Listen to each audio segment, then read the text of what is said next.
Měli takový centrum na té Barče, u těch barikádníků.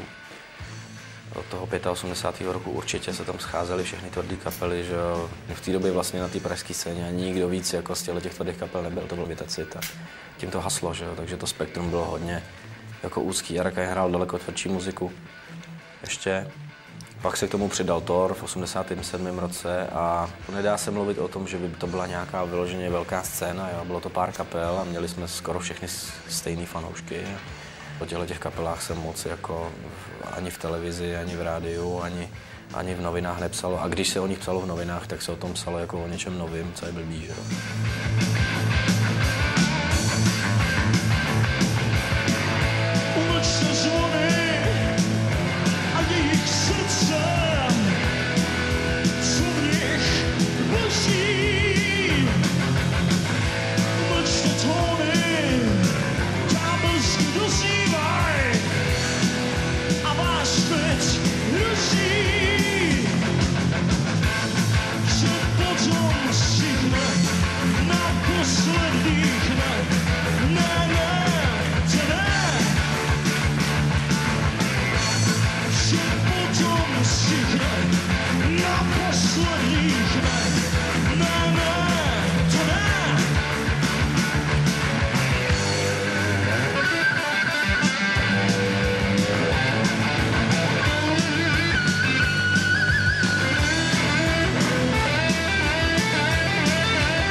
Já si pamatuju, že jsem se byl podívat na ten první koncert takový jako Vitacitu, což bylo v tom 85. na podzim a byla to taková jako heavy rocková kapela, ale už tam byly i takový ty jako heavy metalové záležitosti, že hráli třeba nějaké věci od Judas Priest, ale co se mi líbilo, že hráli hodně vlastních věcí a že ty lidi na ně reagovali. Mně se ta kapela hrozně líbila a nakonec jsem byl hrozně rád, že jsem tam mohl nastoupit.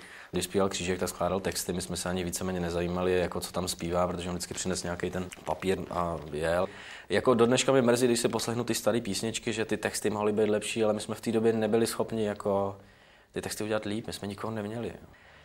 A myslím si, že to, co jsme třeba dlužili těm fanouškům na těch textech, tak jsme jim zase vraceli tím instrumentálním výkonem, jo? Že jsme opravdu dřeli a dělali jsme strašně moc věcí a cvičili jsme a dělali kytarový solo a já nevím, co to šlo prostě.